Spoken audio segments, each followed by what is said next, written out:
Hi students, आज फिर से आप सभी विद्यार्थियों को कॉम्प्लेक्स नंबर के लेक्चर 27 में स्वागत है, अभिनंदन है।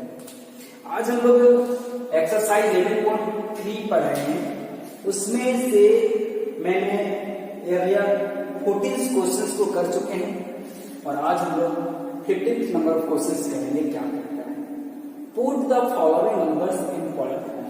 फॉलोइंग नंबर्स यानी मतलब कॉम्प्लेक्स नंबर से तात्पर्य है इसका। कॉम्प्लेक्स नंबर से मीनिंग इसका है पोलर फॉर्म। पोलर फॉर्म मतलब आपको हम पहले बता चुके हैं कि ट्रिगोनोमेट्रिकल फॉर्म होता है।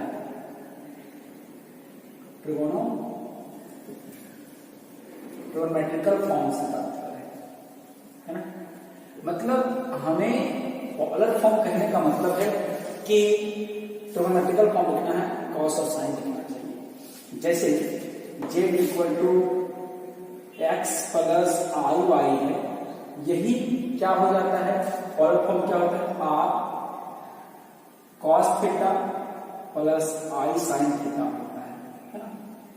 जहां पर ये आर क्या होता है, मॉडुलस होता है,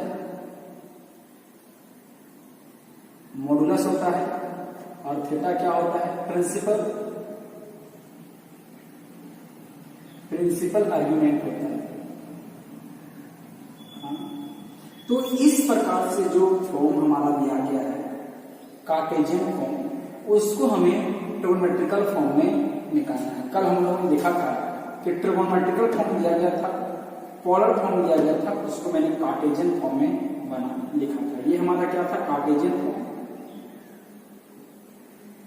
फॉर्म था, और ये मेरा क्या था, पोलर फॉर्म, है ना।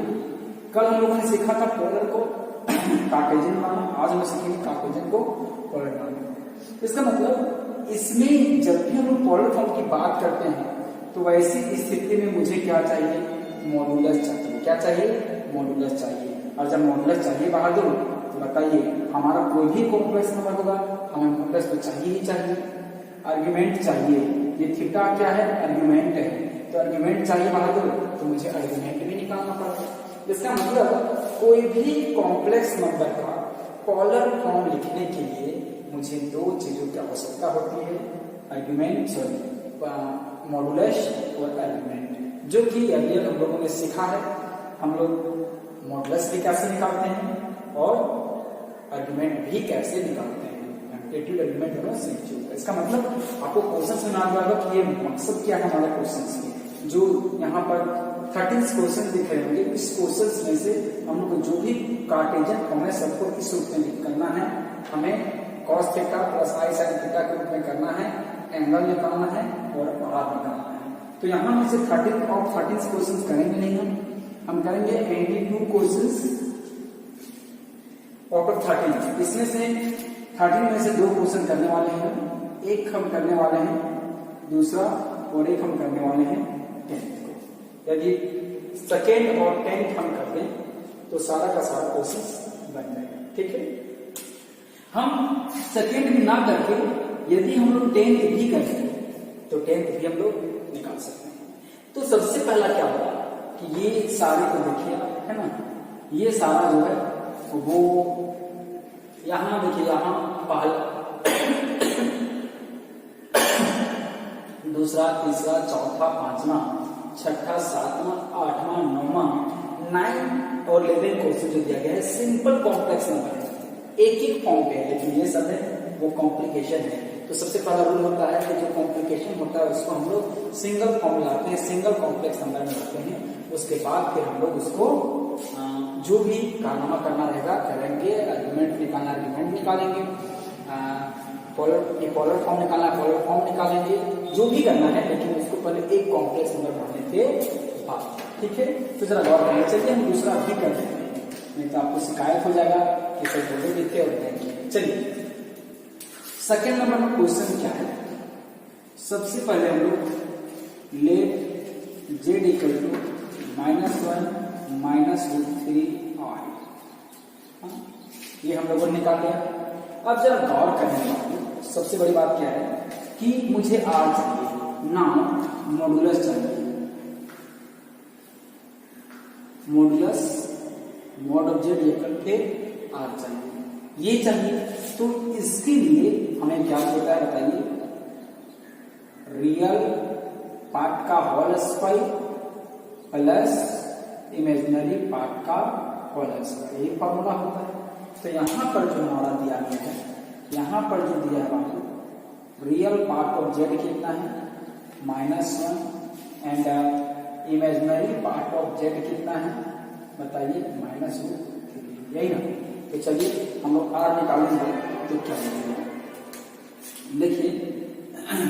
तो आर इक्वल टू, ये सारा क्यों कर रहे हैं, इस बात के लिए r cos theta plus i sin theta के लिए। इस पोलर फॉर्म में है और इस पोलर फॉर्म में आर चाहिए और थीटा चाहिए, तो वही दोनों निकालने की कोशिश कर रहे हैं।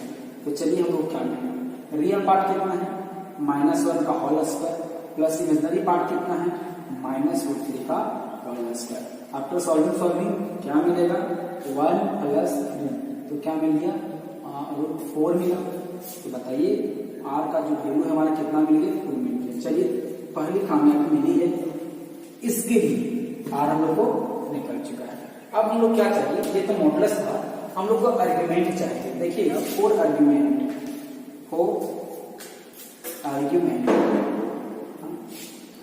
चाहिए, इसको एम्पलीट्यूड भी कहते हैं, मतलब प्रिंसिपल आर्ग्यूमेंट चाहिए है ना।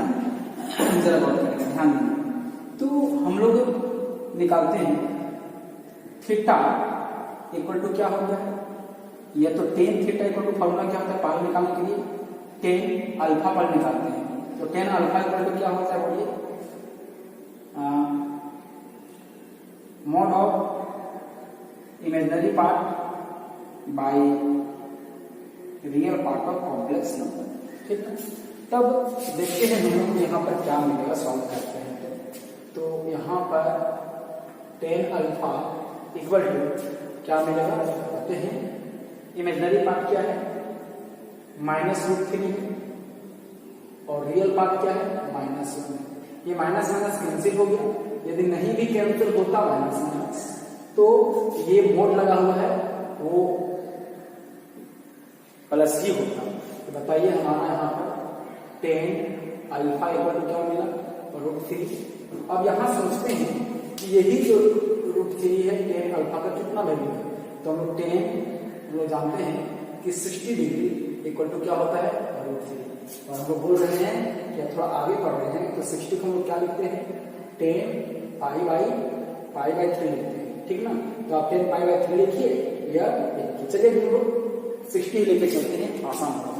तो चलिए हम लोग यहाँ पर कहेंगे कि ये जो tan अल्फा है इक्वल टू tan यहाँ पर क्या है 60 डिग्री मिला।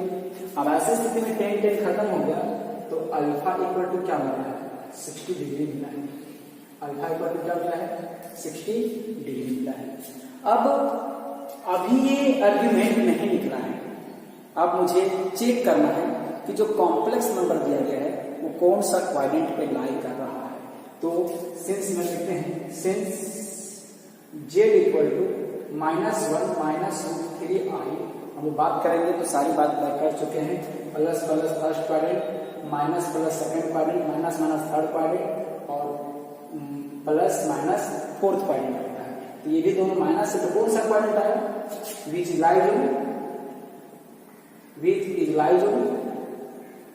लाइज ऑन कौन सा क्वाड्रेंट थर्ड क्वाड्रेंट। अब थर्ड क्वाड्रेंट में होगा तो मेरा क्या मिलेगा, देयरफॉर हम लोग यहाँ जनरल आर्ग्यूमेंट इन कौन सा क्वाड्रेंट थर्ड क्वाड्रेंट। क्या हम लोग सीखें थर्ड क्वाड्रेंट जनरल में क्या होता है, देखिए आर्ग्यूमेंट z इक्वल टू क्या मिलेगा पाई प्लस अल्फा होता है, थर्ड सेकेंड में पाई माइनस अल्फा होता है। तो यहाँ पर जो जनरल आर्ग्यूमेंट निकल रहा है हम चेक कर लेंगे, निकालने के बाद ये जनरल है कि प्रिंसिपल है। तो पाई मतलब क्या 180 प्लस अल्फा कितना निकला है 60, तो क्या मिला 0, 4 और ये 240 मिल गया। इसका मतलब जो आर्ग्यूमेंट जो मिला है वो क्या मिला, 240 मिला। हाँ, अब इस 240 से पूछ लेते हैं कि क्या वो माइनस 180 से प्लस 180 के बीच में है। यदि है तो प्रिंसिपल है, और यदि नहीं है तो वो जनरल है। तो यहां देखिए 240 माइनस 180 से प्लस 180 बीच में है ही नहीं, इसका मतलब क्या है, बिलोंग नहीं, नॉट बिलोंग्स टू। अब जब नॉट बिलोंग्स टू इसका मतलब क्या होगा, देयरफॉर कहेंगे कि argument z equal to 240 degree is general argument है ना। और यहां पर देखेंगे स्मॉल देखिए, इसका मतलब जनरल ही निकल रहा है।